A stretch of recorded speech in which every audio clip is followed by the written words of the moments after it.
The Electoral College officially voted today to make Joe Biden the next president of the United States, but President Trump and the Republican Party are still engaged in a desperate attempt to dismantle our democracy. For more on this, it's time for a closer look.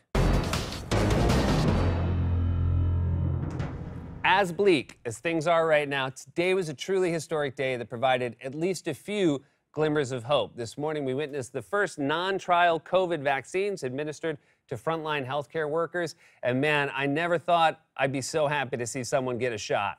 This must be what it felt like watching the moon landing. It was a historic scientific achievement that you just know a bunch of idiot jabronis are going to say was faked. That wasn't real. Stanley Kubrick shot that. Stanley Kubrick is dead. Yeah, that's what they want you to think. And of course, Trump and his allies couldn't help but rush to claim credit for this medical breakthrough. Why does it seem that Joe Biden is trying to take credit for this vaccine? And don't you think we should call it the Trump vaccine, given everything that he's done? Do they not realize the vaccine is always named after the disease? The polio vaccine, the measles vaccine. If you call it the Trump vaccine, that would mean, well, okay, yeah, okay. They should definitely call it that. Trump has done everything he can to help spread the disease, and when he had the chance to order more vaccine, he passed on it. I doubt he even knows how a vaccine works. I would bet a year's salary that without assistance and out of context, if he saw the word vaccine, he would pronounce it Vaccini. I like my Vaccini with clams. That's why I'm not getting it in the first wave. I'm waiting for the clams. One time he went up to the CDC and held a printout of a coronavirus particle like a hungover college sophomore who forgot to do a science project. Another time he asked scientists and vaccine makers at the White House if they could use a flu vaccine to cure coronavirus. You take a solid flu vaccine, you don't think that would have an impact or much of an impact on corona? No. Probably not. Probably not. So, for a guy who loves to surround himself with yes men, Trump backs down very easily when you tell him no. Could you use a flu vaccine for this? No. No, I was also a no. Just wanted to make sure we're all on the same page. Second question, what about that giant needle they used in Pulp Fiction, you know? The one Vinnie Barbarito put into Uma Thurman? I want you guys to go first, because I think I know the answer. It really is a cult of personality. Trump spends the majority of his time golfing and tweeting at the TV, and yet his supporters think he's some sort of unsung hero who sacrificed everything for the good of his country. I mean, listen to how unhinged and detached from reality these people are. I just feel for the president. I see the pain and the frustration. You do everything you're supposed to do. You run the country well. You campaign your heart out while the other guy's in a basement. And then in the end, fraud and shenanigans at the local level, you're robbed. The only pain and frustration Trump has ever experienced is throwing his back out after shanking a drive on a par 4. That's why he's permanently hunched. His bone structure is morphed from spending most of his time at a golf tee. He has what's known as fairway spine. Also, Trump has done everything he's supposed to do. I don't think any human being has done everything they were supposed to do. I mean, I'm not a bat crazy bottle blonde megalomaniac, and I don't do everything I'm supposed to do. I mean, sure, we have a good show tonight, but did I call the guy about the water softener? No. Why? Because secretly, I don't want to. So the vaccine was the first glimmer of hope. Then just a short time after that, the Electoral College met to officially choose Joe Biden as the next president. So now the Electoral College has made it official, and on top of that, the Trump dead-enders have lost about 60 court cases, including 2 at the Supreme Court and several involving judges appointed by Trump. And yet, they're still actively engaged in an attempt to subvert our democracy by throwing out the votes of millions of Americans simply because they don't like who won the election. You were talking about disenfranchising the 10 million Biden voters who supported the president-elect in those 4 states. Do you feel comfortable throwing out millions of votes of your fellow Americans? Well, nobody wants any votes thrown out, Chris. If you look at the Texas lawsuit, what it was saying is there are some states that didn't follow the laws that were on their books. The Constitution is very clear that it's state legislatures that set the process for having electors. With all some due respect, Secretary sir, of State changed those rules. The Supreme Court threw that out.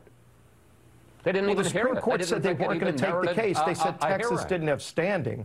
They said Texas didn't have standing. They didn't say they were going to address the merits. Look, the Supreme Court, I think a lot of people know, didn't want to be anywhere near this.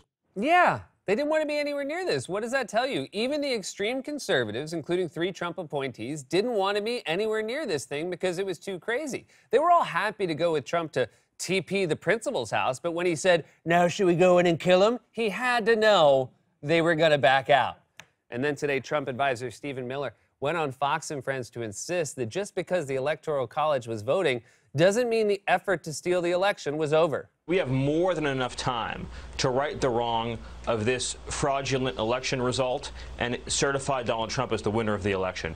If we win these cases in the courts, that we can direct that the ultimate slate of electors be certified. The state legislatures in Georgia, Wisconsin, Pennsylvania can do the same. And likewise, Congress has that opportunity as well. There were millions of ballots that were cast in violation of plain state law, federal law, the U.S. Constitution. You have underage voters. You have voters with felony criminal records who are disqualified from voting in their states. You have non-residents. You have non-citizens. You have voters who are deceased.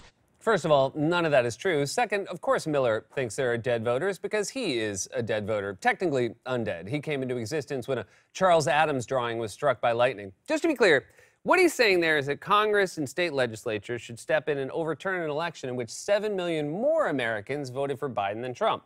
You know, the rest of us have had to put up with multiple elections in which a Republican lost the popular vote and became president. Something tells me the Republicans would not have been as compliant had it gone the other way. They probably would have formed a ring around the White House, Red Rover style. These guys want to shred the legal votes of millions of Americans just because they disagree with the outcome. If they succeed now or in the future, that is, by definition, the end of our democracy. And yet Trump just keeps lying and insisting that he must have won. I'm president of the United States. I just got 75 million votes. I got 75 million, and they say I lost. I didn't lose.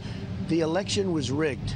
First of all, he got a little over 74 million. Second, it's terrifying, but also a little hilarious that Trump keeps asking how he could have lost with 74 million votes, ignoring the remedial math answer that his opponent got 81 million votes. I mean, what was he like in school? Now, if one train is traveling at 120 miles per hour, I'm going to stop you right there. That train wins.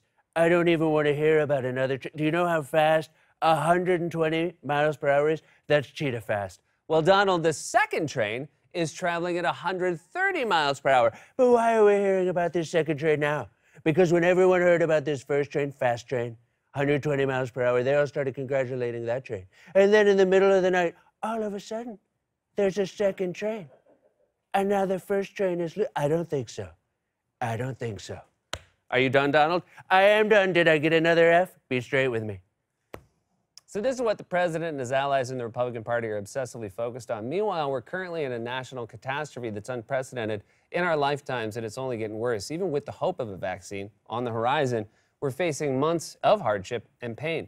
The Trump-appointed CDC directors said on Friday they were facing a daily death toll that will exceed Pearl Harbor and 9/11 every day for the next 2 to 3 months.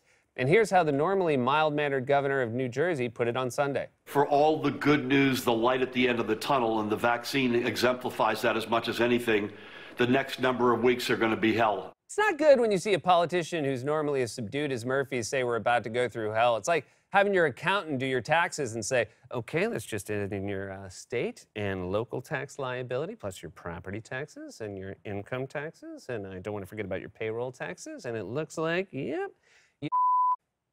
So a warning like that from a guy like Murphy is chilling, and for good reason. ICUs are filling up across the country. We have over 100,000 Americans in the hospital as we speak, 200,000 new cases every day, and over 300,000 dead. And on top of that, we're watching a crushing economic crisis take hold, with millions of Americans facing unemployment, eviction, and hunger, including millions of families with children.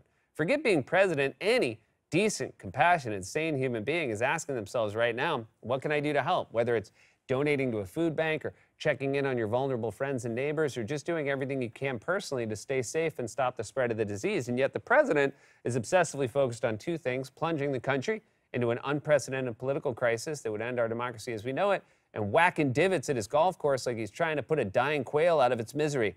The less you move, the sooner this is over, quail.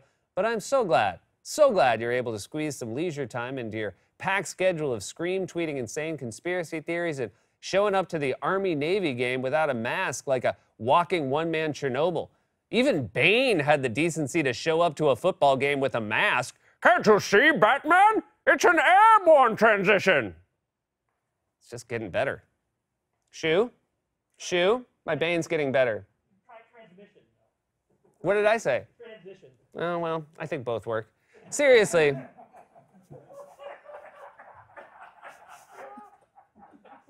How I will bring you to your knees, Shoemaker. Seriously, if you famously had coronavirus and were the epicenter of multiple high-profile outbreaks, you might want to consider wearing a mask around other people. At this point, getting close to Trump is like playing 7 Minutes in Heaven with the monkey from Outbreak. All right. I always forget it's one of those small squirrel-ass monkeys. I'll confess, whenever I remember that movie, I picture a chimpanzee. Trump could choose any day to urge Americans, and especially his supporters, to stay home and listen to public health officials. He could be leading the charge for an aid package to help the millions of Americans who are suffering right now. Instead, he's golfing and telling insane stories to Fox News. When I took over, we had a depleted military. We had no ammunition. I'll never forget a very overrated general coming to see me and saying, "Sir, we have no ammunition." But we have a totally rebuilt, and our nuclear is now tippy-top, and just hope to God you never have to use it.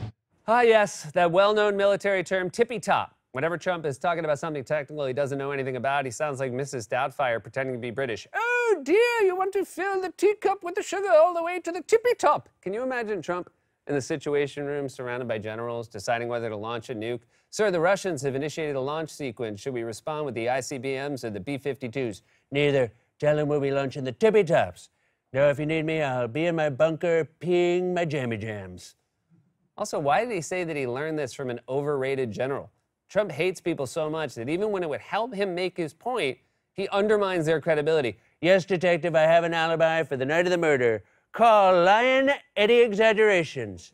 This guy should be treated like a dog. So dishonest. Lion Eddie!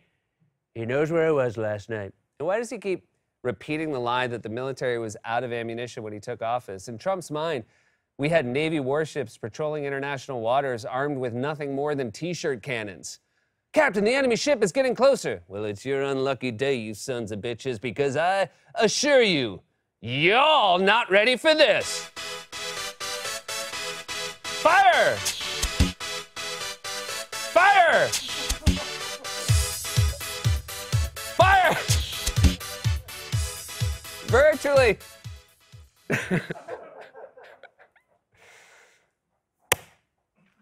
Virtually the entirety of the Republican Party and right-wing media apparatus are engaged in a coordinated effort to end democracy in the United States amid an unprecedented public health crisis they refuse to deal with. It's an unhinged authoritarian movement from the bottom all the way up to the tippy-top.